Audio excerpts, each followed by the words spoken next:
मुअज़्ज़ज़ सामीन कराम, अस्सलामु अलैकुम व रहमतुल्लाहि व बरकातुहू। नहमदुहु व नुसल्ली व नुसल्लिमु अला रसूलिहिल करीम, अम्मा बाद, फ़अऊज़ु बिल्लाहि मिनश शैतानिर रजीम, बिस्मिल्लाहिर रहमानिर रहीम। फ़क़द क़ाल अल्लाहु तआला फ़िल क़ुरआनिल मजीद वल फ़ुरक़ानिल हमीद, इन्नल्लाहा व मलाइकतहु युसल्लूना अलन नबी या अय्युहल्लज़ीना आमनू सल्लु अलैहि व सल्लिमू तस्लीमा। अल्लाहुम्मा सल्लि अला सय्यिदिना मौलाना मुहम्मदिन मअदनिल जुदी वल करम व आलिहिल किराम व अस्हाबिहिल इज़ाम व इब्निहिल करीम व बारिक व सल्लिम सलातन व सलामन अलैका या रसूलल्लाह सल्लल्लाहु तआला अलैहि वसल्लम। मोहतरम नाज़रीन, मखदूम अशरफ मिशन पंडवा शरीफ मालदा बंगाल की जानिब से मैं आपकी खिदमत में हाजिर हूँ नूर अनवार का दर्स लेकर के, जो कि उसूल फ़िक़्ह की तमाम कुतुब में अशहर और अफजल है। इसके बारे में कहा जाता है कि इस किताब को पढ़ने के बाद इंसान उसूल फ़िक़्ह में इस तरह महारत हासिल कर लेता है कि वो अदिल्ला अरबा से अहकाम शरइया फ़रइया का बआसानी इस्तेंबात कर लेता है। तो बग़ैर किसी तमहीद ताख़ीर के हम इस किताब का आगाज़ करते हैं। इस किताब के आगाज़ करने से पहले हम आपकी समात की दहलीज़ तक कुछ बातों को गोशे गुज़ार करना चाहते हैं, जिसे आप तवज्जो से मुलाहिज़ा फरमाएं। पहली बात तो ये है कि किसी भी फ़न की किताब को पढ़ने से पहले उसकी तारीफ़ का जानना ज़रूरी है, ताकि तलब मजहूल मुतलक लाजिम ना आए। किसी भी फ़न की किताब को आप पढ़ रहे हैं, जब तक उसकी आपको तारीफ़ ही मालूम नहीं, उसकी डिफ़िनेशन ही मालूम नहीं, उसकी हकीकत ही मालूम नहीं, उसके फ़वाइद ही मालूम नहीं, तो उस किताब का पढ़ना गोया कि ऐसी चीज़ का हासिल करना है जो कि पूरी तौर से मजहूल है आपके लिए। इसीलिए तारीफ़ का जानना ज़रूरी है, ताकि तलब मजहूल मुतलक लाजिम ना आए। और तलब मजहूल मुतलक मुहाल है, और ला मुहाला मुहाल चीज़ की तरफ इंसान का दिल माइल नहीं होता। तो बग़ैर तारीफ़ के किसी भी इल्म का हासिल करने की जानिब इंसान का दिल माइल नहीं होता। जब उसकी तारीफ़ को जान लेता है तो उस दिल में उसको दिलचस्पी, उस इल्म में उसको दिलचस्पी आ जाती है। ये एक चीज़ हो गई। दूसरी चीज़, किसी भी फ़न की किताब को पढ़ने से पहले उसके मौजू का जानना ज़रूरी है। मौजू का जानना क्यों ज़रूरी है? चूँकि तमाम उलूम जो हैं, तमाम उलूम का आपस में एक गहरा रब्त होता है। जैसा कि इल्म हदीस है, इल्म उसूल फ़िक़्ह है, इल्म नहव है, इल्म सर्फ़ है, इल्म मंतिक़ है, इल्म फ़लसफ़ा है, इल्म बलागत है। तो इनमें से हर एक उलूम का दूसरे उलूम से ऐसा गहरा रब्त होता है जिसको बखूबी समझा जाता है।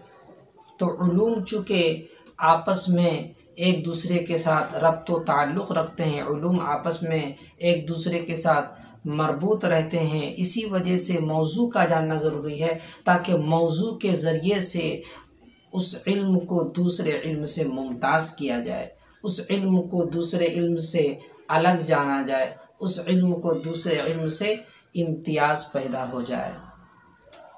ये दूसरी चीज़ हो गई।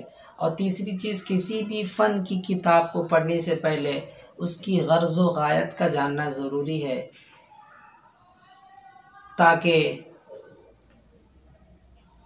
अबस और लग़्व काम में मशगूल होना लाजिम ना आए। किसी भी चीज़ की आप गर्ज़ व गायत नहीं जानेंगे तो आपको यही समझा जाएगा कि आप ऐसी चीज़ में लग गए हैं जिसका कोई मकसद ही नहीं, कोई पता ही नहीं। जिसकी मिसालें ये इस तरह भी दे सकते हैं आप कि कोई शख्स जा रहा है मुंबई से दिल्ली, पूछे क्या मुंबई से दिल्ली क्यों जा रहा है? बस ऐसे ही चल दिए सामान लेकर के। तो ये एक अबस है। तो गर्ज़ व गायत जाने बगैर किसी भी इल्म को हासिल करना ये अबस और लग़्व समझा जाता है। इसी वजह से गर्ज़ व गायत का जानना भी ज़रूरी है। तो अब सवाल पैदा होता है कि उसूल फ़िक़्ह का मौजू क्या है, उसूल फ़िक़्ह की तारीफ़ क्या है, उसूल फ़िक़्ह की गर्ज़ व गायत क्या है, इन सब का जानना भी ज़रूरी है। तो उसूल फ़िक़्ह की तारीफ़ करते हैं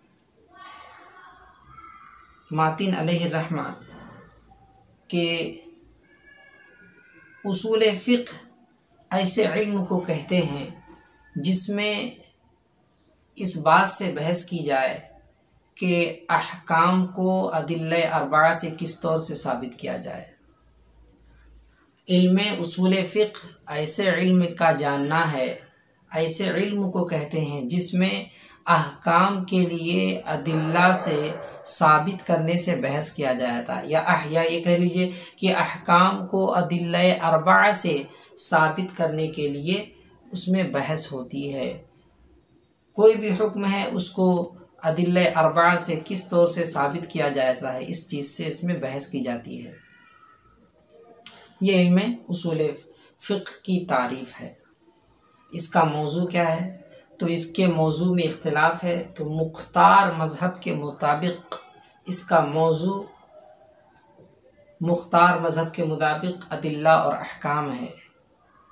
अदिल्ला तो इस तौर से कि ये मुस्बित है, यानी इसके ज़रिए अहकाम को साबित किया जाता है, और अहकाम इस एतबार से कि ये मुस्बत है, इसको अदिल्ला से साबित किया जाता है।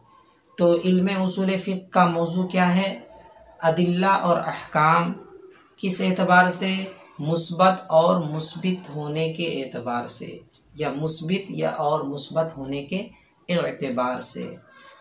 इसकी गर्ज़ व गायत क्या है, सआदत दारैन, दोनों जहान में नेक बख्ती और फ़रोज़ बख्ती हासिल करना, दोनों जहान में कामयाबी और कामरानी हासिल करना। ज़ाहिर बात है कि जब उलूम उसूल फ़िक़्ह इंसान हासिल करेगा तो उससे मसाइल का इस्तिंबात करेगा और मसाइल पर कारबंद होगा, अमल पैरा होगा, जिससे उसे सआदत दारैन से उसको सरफराज किया जाएगा। तो आइए बग़ैर किसी ताख़ीर व तमहीद के इसके खुतबे पर नज़र डालें। बिस्मिल्लाहिर्रहमानिर्रहीम, अल्हम्दुलिल्लाहिल्लज़ी जअल उसूल अल-फ़िक़्हि मबनन लिश्शराइहि वल अहकाम व असासन लिइल्मिल हलाल वल हराम वस्क़य्यरहा मुवत्थक़तन बिल बराहीन वद दलाइल व मुवश्शहतन बिल हुल्य वश्शमाइल। तमाम तारीफ़ें साबित हैं उस अल्लाह के लिए जिसने उसूल फ़िक़्ह को शरीयत और अहकाम की बुनियाद बनाई। व असासन लिइल्मिल हलाल वल हराम, और असास का माना ही बुनियाद, और इल्म हलाल व हराम की बुनियाद बनाई। तो तर्जुमा इस तौर से करिए कि तमाम तारीफ़ें साबित है उस अल्लाह के लिए जिसने उसूल फ़िक़्ह को इल्म शरीयत और अहकाम और इल्म हलाल व हराम की बुनियाद बनाई। तमाम तारीफ़ें साबित हैं उस अल्लाह के लिए जिसने उसूल फ़िक़्ह को शराए और अहकाम इल्म हलाल व हराम की बुनियाद बनाई। तो अब यहाँ पर मुसन्निफ़ अलैहिर्रहमा ने अपनी किताब का आगाज़ तस्मिया से फरमाया है, फिर उसके बाद तहमीद से फरमाया है। तो इस बारे में हदीस शरीफ आई है, कुल्लु अम्रिन दीबालिन लम युब्दा बिस्मिल्लाहि फहुव अक़्ता, कि हर वो अम्र ज़ीशान जिसको बिस्मिल्लाह से शुरू न किया जाए वो बेकार है, वो अक़्ता है। और हम्द के बारे में भी हदीस आई है कि हर वो अम्र ज़ीशान जिसको तहमीद बारी ताला से ना शुरू किया जाए वो बेकार है। तो अब मुसन्निफ़ अलैहिर्रहमा ने बिस्मिल्लाह से आगाज़ किया, तो इसकी क्या वजह है। हम्द से भी कर सकते थे क्योंकि हम्द के बारे में भी हदीस वारिद है, तस्मिया के बारे में भी हदीस वारिद है हम्द के, तो बिस्मिल्लाह को तस्मिया पर मुक़द्दम क्यों किया। तो इसको समझने के लिए आपको इब्तिदा को समझना पड़ेगा, क्योंकि ये किताब की इब्तिदा हो रही है। यहाँ से मुसन्निफ़ अलैहिर्रहमा किताब की इब्तिदा कर रहे हैं, और इब्तिदा की 3 किस्में हैं, इब्तिदाए हकीकी, इब्तिदाए इज़ाफ़ी, इब्तिदाए उर्फ़ी। इब्तिदाए हकीकी कहते हैं जो हकीकत में सबसे पहले हो, जो हकीकत में सबसे पहले हो, तो ला मुहाला बिस्मिल्लाह हकीकत में सबसे पहले है, इस एतबार से बिस्मिल्लाह को पहले जिक्र किया पहले। और इब्तिदाए इजाफी कहते हैं जो बास से पहले हो और बास के बाद हो। किसको कहते हैं? जो बास से पहले हो और बास के बाद हो। और इब्तिदाए उर्फ़ी कहते हैं जो मकसूद से पहले हो। तो चूँकि दो अहादीस वारिद हुई थी तो दोनों में तारुज़ वाक़ई होगा, तो तारुज़ वाक़ई हुआ तो उस तारुज़ को कैसे दूर किया जाए? इसी इब्तिदा वाले उसूल से दूर किया जाएगा। वहीं तौर के तस्मिया वाली हदीस को हम इब्तिदाए हकीकी पर महमूल करेंगे चूँकि ये हकीकत में सबसे पहले है, और तहमीद वाली हदीस को हम इब्तिदाए इजाफ़ी पर भी कर सकते हैं और इब्तिदाए उर्फ़ी पर भी कर सकते हैं। इब्तिदाए इजाफ़ी पर किस तौर से होगा इसका हमल, इसको इब्तिदाए इजाफ़ी पर किस तौर से महमूल कर सकते हैं? तो चूँकि इब्तिदाए इजाफ़ी की हमने तारीफ़ क्या पढ़ी, जो बास से पहले और बास के बाद, और हमदे बारी तारा बास के बाद है यानी तस्मिया के बाद है, और मकसूद से पहले है तो बास से पहले और बास के बाद है। और इब्तिदाए उर्फ़ी पर भी महमूल कर सकते हैं। क्यों? क्योंकि हमदे बारी ताला ये मकसूद से पहले, और इब्तिदाए उर्फ़ी कहते किसको हैं? जो मकसूद से पहले हो। तो इस एतबार से इस अहादीस का, इन अहादीस में जो तारुज़ वाक़ई हो रहा था इसको इस तौर से इसको दूर किया जाता है, इस तारुज़ का जवाब दिया जाता है। तो इबारत पर गौर फरमाएं। अल्हम्द में जो अलिफ लाम है ये अलिफ लाम इस्तग़राक़ी है, यानी जिस पर अलिफ लाम इस्तग़राक़ी दाखिल होता है तो उसके मदखूल के जमी अफराद मुराद होते हैं। तो हम्द पर अलिफ लाम दाखिल है तो अलहम्द हुआ, हम्द हुआ मदखूल। तो हम्द की जितनी भी क्वालिटी हैं, जितनी भी किस्में हैं, जितनी भी नौइयात हैं, तमाम की तमाम अल्लाह के लिए है। तो ये माना है। तो अब यहाँ पे अलिफ लाम जो है ये भी तोज़ी तलब करता है, तलब तोज़ी है। इस एतबार से अलिफ लाम के अव्वलन दो किस्में हैं, अलिफ लाम इस्मी, अलिफ लाम हरफ़ी। अलिफ लाम इस्मी उस अलिफ लाम को कहते हैं जो इसमें फ़ाइल व मफ़ूल पर दाखिल होता है और अल्लज़ी के माने में होता है। और अलिफ लाम हरफ़ी की दो किस्में, अलिफ लाम ज़ाइद, अलिफ लाम गैर ज़ाइद।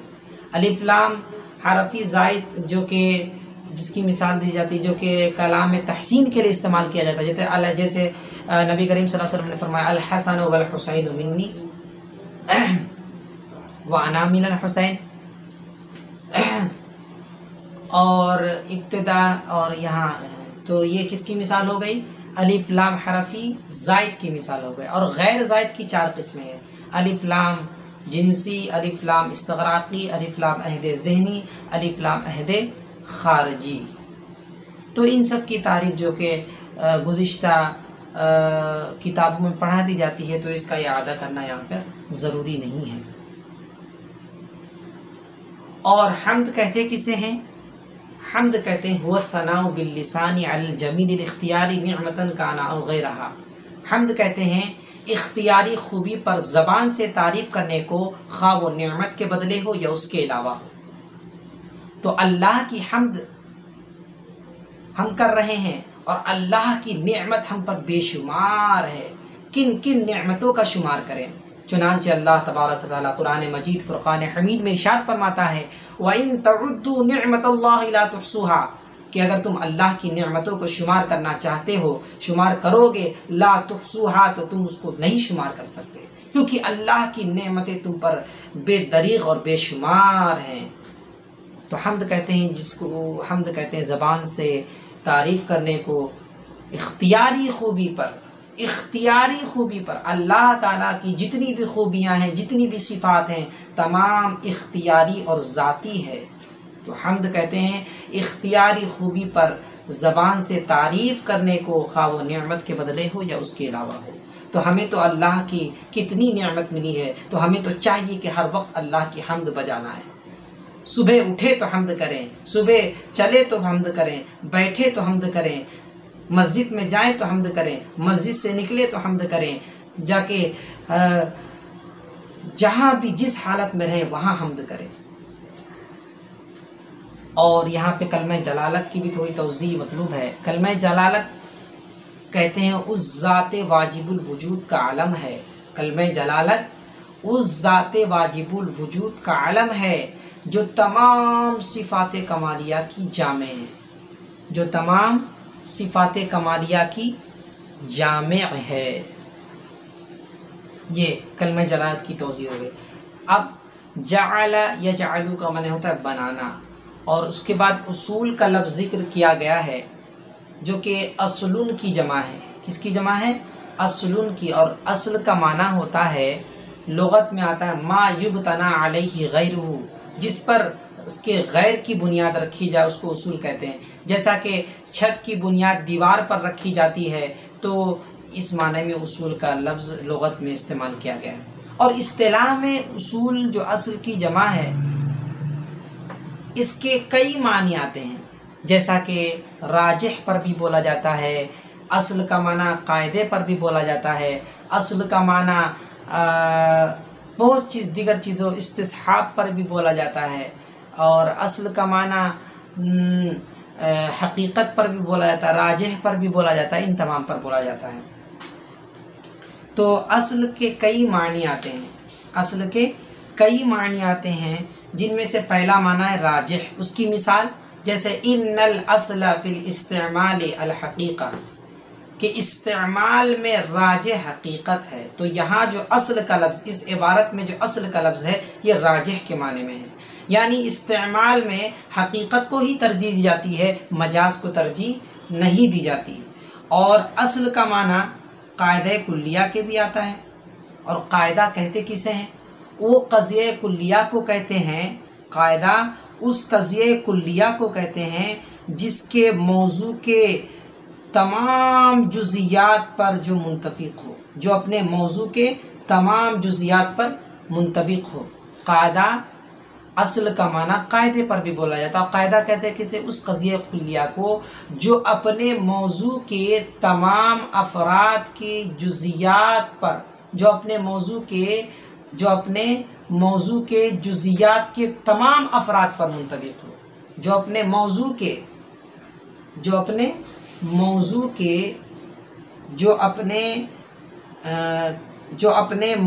के तमाम जुज़ियात पर क्या हो? मुंतबिक हो। जैसे उसकी मिसाल कुल्लु फ़ाइलिन मरफ़ूउन, हर फ़ाइल मरफ़ू है, ये क़ज़िए कुल्लिया की मिसाल है। तो यहाँ मौजू क्या है? फ़ाइल। तो इसमें मरफ़ू रफ़ा होने का हुक्म मौजू के हर जुज़ पर है, चाहे वो ज़ैद है, चाहे वो बकर है, चाहे वो अम्र है, चाहे वो खालिद है, चाहे वो अहमद है, चाहे वो हामिद है, चाहे वो हम्माद है, जो भी है। तो ये इस एतबार से कायदा पर बोला जाता है। और असल का एक माना आता है, असल का माना एक और आता है राजिह के माने में।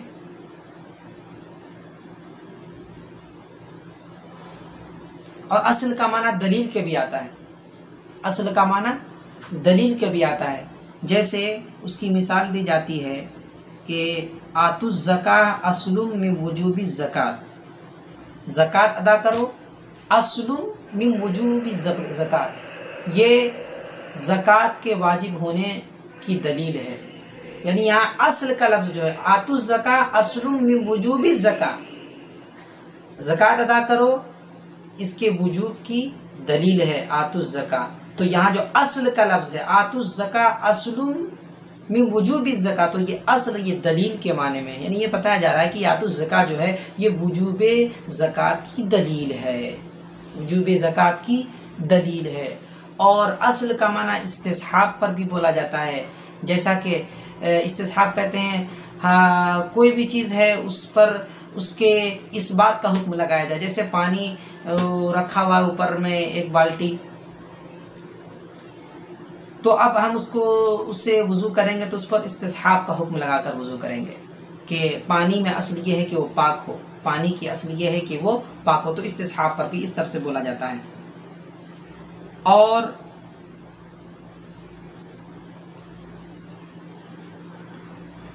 ये असल के मानी थे।